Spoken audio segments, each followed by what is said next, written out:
نیت کا اتنا عمل ہے کہ ایک آدمی اس نیت کے ساتھ نماز پڑھتا ہے کہ میں مسجد جاؤں گا تو جماعت کے ساتھ پڑھوں گا تو 27 نمازوں کا ثواب ملے گا. ایک آدمی اس نیت کے ساتھ نماز پڑھتا ہے کہ میں کعبے میں نماز پڑھوں گا تو مجھے 1 لاکھ کا ثواب ملے گا. مسجد نبوی شریف میں پڑھوں گا تو 50,000 کا ثواب ملے گا. لیکن حضرت صاحب فرماتے تھے کہ صوفی کی عجیب نیت ہوتی ہے. صوفی اس نیت کے ساتھ نماز پڑھتا ہے کہ نماز میرے آقا علیہ السلام کی آنکھوں کی ٹھنڈک ہے. اب یہ طریقت ہے. شریعت وہ ہے کہ آپ کے اعمال گنے جا رہے ہیں لیکن طریقت آپ کے اعمال کو تول رہی ہے. اور یاد رکھیے گا اسلام کا جو ایک حسن ہے کہ اسلام میں اعمال گنے نہیں جاتے, اسلام میں اعمال تولے جاتے ہیں.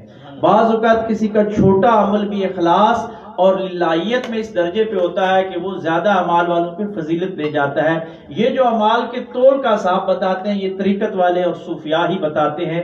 یہی طریقت ہے کہ دلوں کی نیت کو بہتر کر لیا جائے. بس یہ اس پہ جو چلتا ہے وہ لوگ